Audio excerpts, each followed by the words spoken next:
Save किया था ना? मैं सिर्फ इसलिए गया था क्योंकि उसने मुझे कॉल किया, that's it. But listen तो. Save it for someone else. जिंदगी में सेव करना जरूरी है, मगर जब बात पैसों की हो, सिर्फ सेविंग से काम नहीं चलेगा। इक्विटी म्यूचुअल फंड्स में इन्वेस्ट कीजिए और अपने सेविंग्स को आगे बढ़ने का मौका दीजिए। Mutual fund investments are subject to market risks. Read all scheme-related documents carefully. Our strategic partnership with the US has been much in news, but there is another one, very important one, and that's with France. That will be much in news as Prime Minister Modi goes to Paris later this week, and with that you will also hear about something, you are likely to hear about something, the most silent part of the most silent service in our armed forces. That is the submarine arm of Indian Navy, because there is chatter already, and it seems that we might see some kind of a decision or some kind of indication on the possibility of Indian Navy acquiring 3 more Scorpene submarines. Indian Navy had ordered these a long time back. The program is delayed. These were being built by Mazagon Dock Limited. The 6th one in the original order of 6, the 6th one has been built. It is now going through trials. After that, if no further orders are made, this line comes to an end. What has happened in the same process also is that the program that was to be following on this one, that was Project 75 India, P75 India, that was to build another 6 submarines. Those 6 submarines, conventional, those 6 submarines were going to be of the next technological level. So they were to be powered by air independent propulsion, which gives those submarines greater time out at sea, also makes them a lot more silent. So the Navy insists on that. Those negotiations are going on. Very few countries make air independent propulsion systems, and that project has been delayed. Now Indian Navy is stuck in a situation where this line comes to an end. So all the experience that's been gathered at Mazagon Docks, that will go waste, because people will retire or people will find jobs elsewhere, because submarine building is a very specialized thing. And also because P75I is yet to be approved, it might still take time, and building a submarine takes time anyway, may not be 3, 4, 5, maybe even 6 years before a credible number of a new set of submarine comes in under the new program. So there is consideration that 3 more should be ordered from the Scorpene-class, and that is what the French government has also been pushing. So what happens, we don't know. What happens will happen. Good fact is that this has given us the reason to look at the submarine arm of Indian Navy, which is something we rarely talk about, because you know what? Aviation has a lot of sex appeal. You know, you hear those aircraft flying overhead, you see them taking off from aircraft carriers, landing. The entire Top Gun legend is built around flying from aircraft carriers. Aircraft carriers are the most visible and the most spectacular part of all our defense forces. Submarines, on the other hand, are rarely visible. In fact, the key to being a good submarine is that you should be very anonymous, very silent, and very invisible, and that's the reason these get discussed less. So we are going to talk today about the state of the submarine fleet of Indian Navy, and while we do that, once we finish that, we'll also talk a little bit about cricket, because Indian cricket's not been doing that well lately. Also, it is my idol, my childhood idol, Sunil Gavaskar's. I can say childhood because when he got his first hundreds, when he made his debut in the West Indies, I was preparing for my class 10, right? So childhood, early teenage, you can make that call. I'd say childhood idol. Today's his birthday, so I must talk about some cricket as well. I will do that in the passing. First of all, the submarines. Indian Navy was a bit late on the submarines, because Indian Navy inherited, I'm saying inherited more than acquired, and I'll tell you why. Indian Navy inherited an aircraft carrier very early on in its evolution. So the first INS Vikrant, which was actually a discarded Royal Navy carrier, that came into the service of the Indian Navy. I said inherited, I preferred inherited to acquired, simply because a lot of this stuff was bought from the British, because after partition, India had a lot of pound sterling left with Britain. Or to put it the other way, Britain owed India a lot of pounds sterling, which it decided to pay back in terms of military hardware. So a lot of the Centurion tanks, some of the other stuff, I think Hunters, fighter aircraft, and some other equipment. Lots of naval vessels came in exchange for that.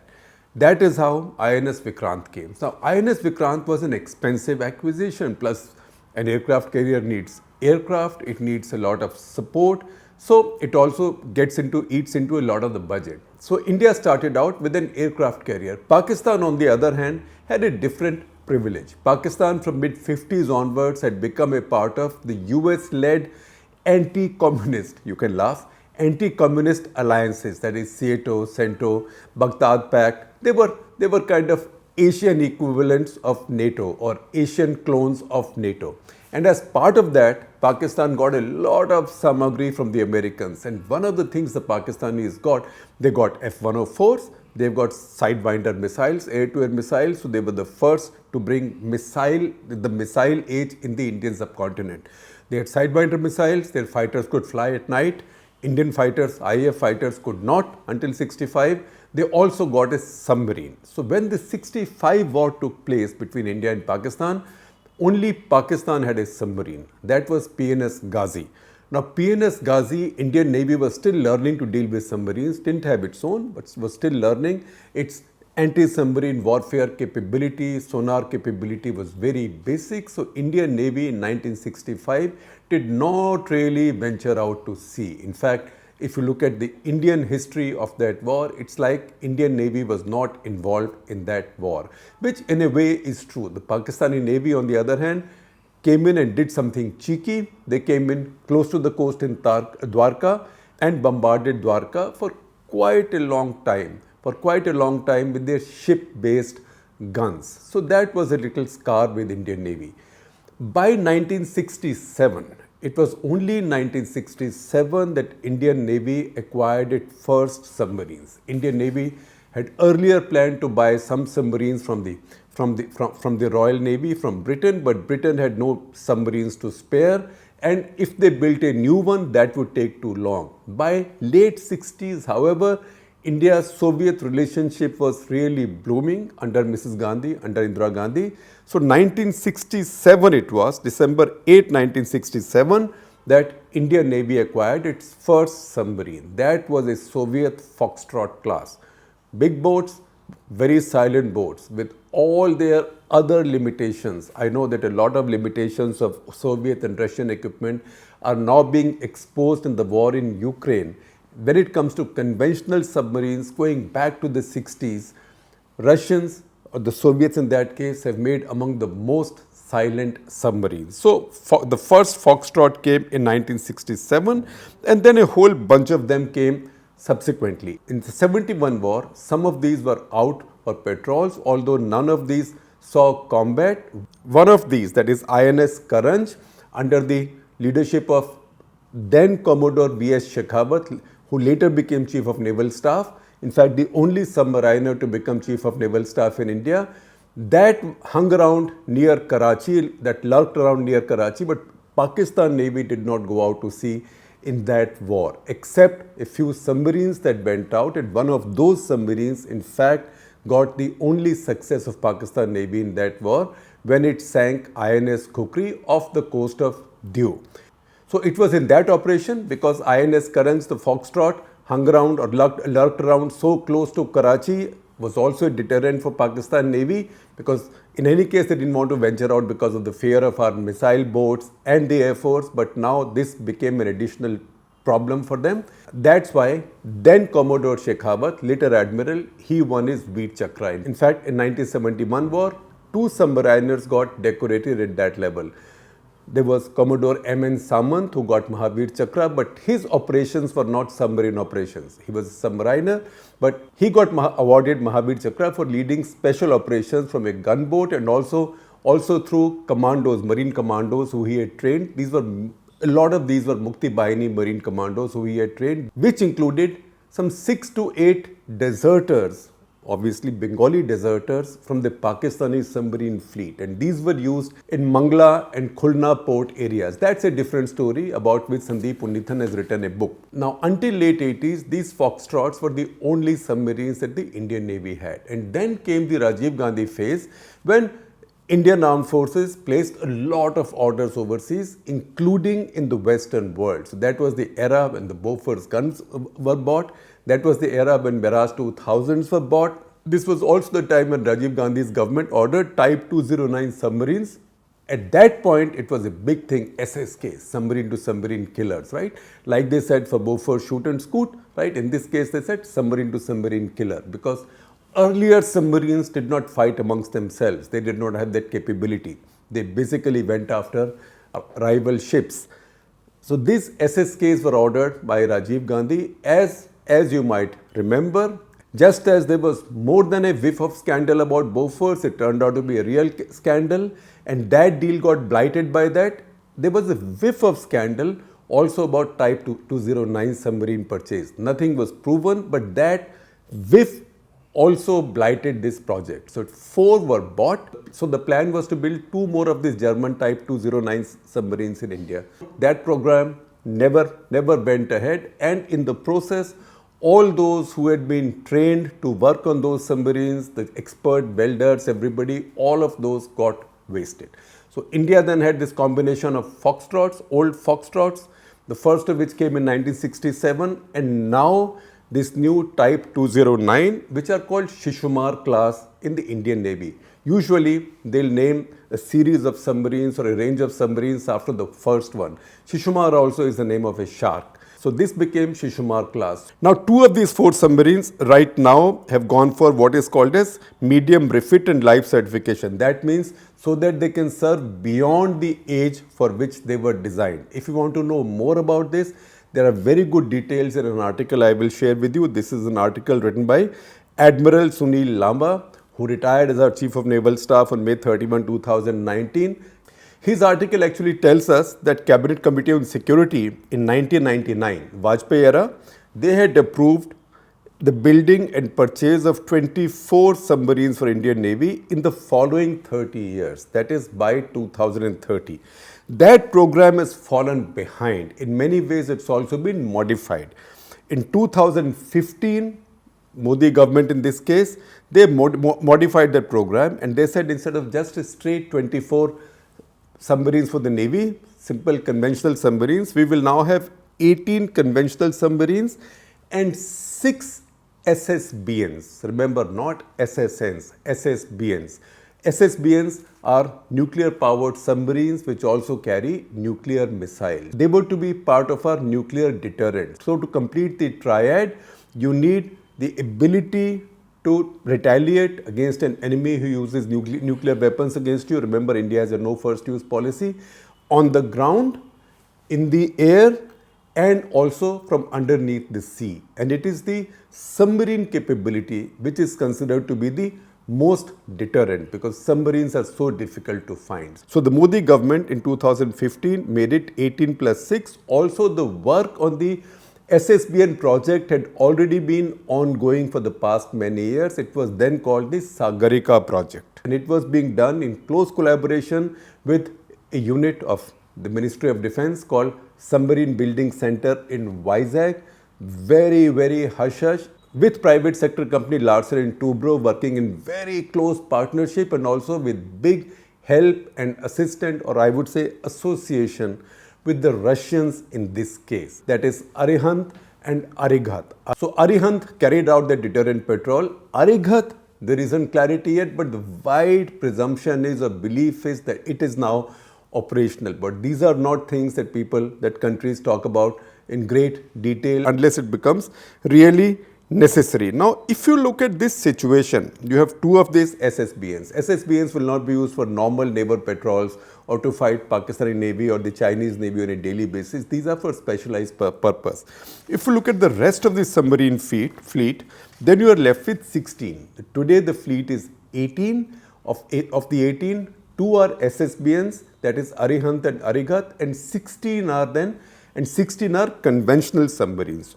Of the 16, 6 are Calvary class is the Scorpene range of submarines. Scorpene is a French submarine. Calvary class is the French-made Scorpene submarine. Scorpene, by the way, Scorpene, I used to think Scorpene is scorpion. It's not scorpion, it's actually scorpion fish. Look at the picture, doesn't look like a nice guy.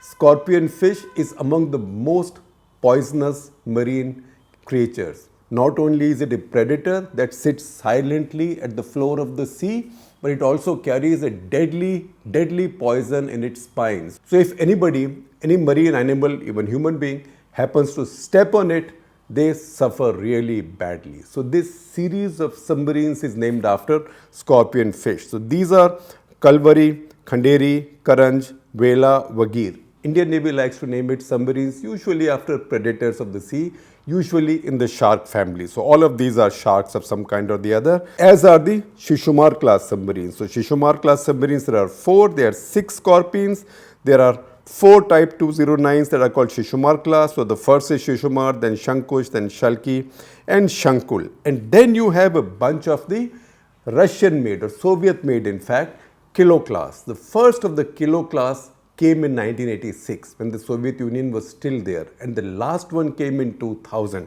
Now, Indian Navy has had many of them, so many of them that in the course of time, we've had them for so long that one of those, Sindhu Dvaj, was decommissioned last year, and another one, Sindhu Veer, was gifted to Myanmar in 2020. Yet another, Sindhu Rakshak, unfortunately sank after an accident in 2013.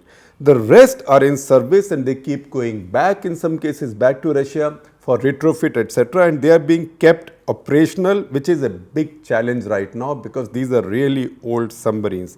And that is why the Indian Navy right now has a gap. So can it afford to wait another 5-6 years until Project 75 India starts producing more submarines, because there is a long downtime for these?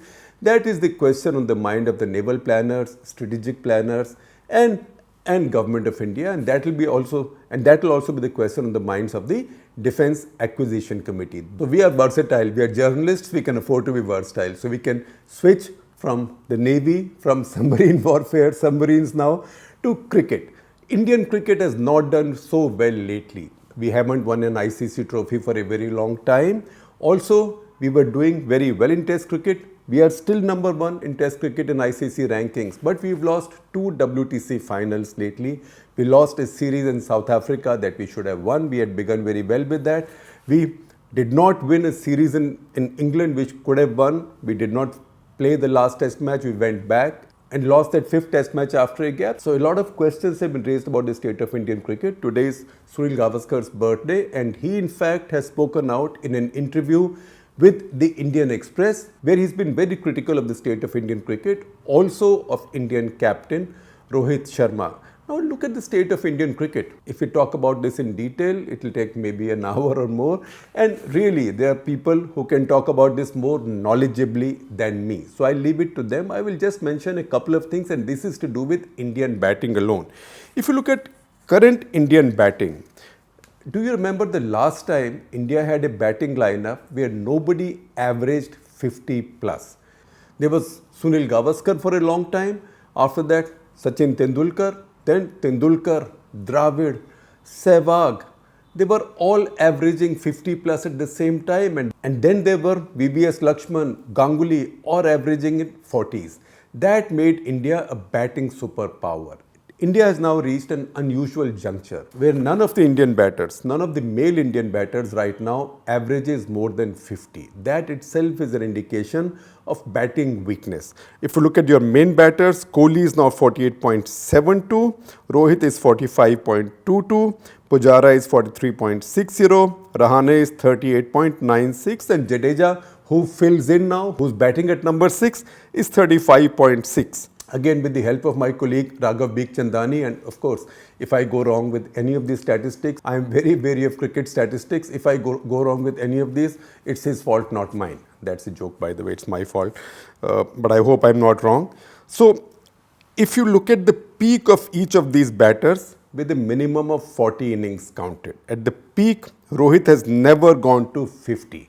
He was 48.05 in October 2019. Pujara, At his peak, 53.38 in November 2017. Kohli, the best, 55.11 October 2019. Rahane, 51.17 October 2016.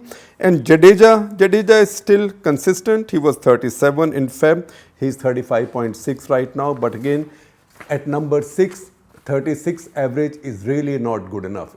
India needs much better than that. So as I said earlier, at this point, India has none averaging above 50. The last time India had more than one batter averaging above 50 was in August 2019 in the West Indies. That was August 2019 in the West Indies. That was Kohli and Pujara at that point. Now, when did each one of these fall below the 50 average mark? Pujara in August 2019, Rahane in 2016, and in fact, in September 2021, he fell below 40 as well. So first of all, in this epoch, we never had 3 batters averaging 50 or above at the same time. Unlike the previous golden era, the batting peak of India. That's when you had Tendulkar, Dravid and Sehwag. This era, India's success was also built a lot more on India's newly discovered pace bowling strength. But you still need somebody to score runs. And that declines now happen. And today you don't have even one averaging above 50 in our batting lineup. You want to see how dire this batting crisis is? See this tweet from Akash Chopra. Akash Chopra, whose commentary I lay great store by. I think is among the finest cricket commentators in India. Cricket commentators, writers, and speaks from the heart, but also has a good mind, which is a very good combination. So see this tweet from him. He tells you how top Indian batters have averaged in the recent seasons. So Rohit is the best, average of 43.2 in 18 matches, 18 test matches. Gill, 32.89, Shubman Gill in 16 matches. KL Rahul, 30.28 in 11 test matches. Pujara, 29.69 in 28 test matches. Kohli, 29.69 in 25 test matches. And Rahane, 26.5 in 20 test matches. So all of these are batters who not long ago was batting at average of 50 or thereabouts. So it is this decline, this drastic, steep decline in Indian batting, which is one of the reasons, one of the causes behind India's indifferent performance lately. The other important piece of statistics, if you take India's top 6 batters in test matches, if you take Gill out, then the remaining 5, that is Rohit, Pujara, Kohli, Rahane and Jadeja. So if you add up these 5, the average age would be about 35. That also tells us that India now needs to discover new test batters, unless of course we stop bothering about test cricket.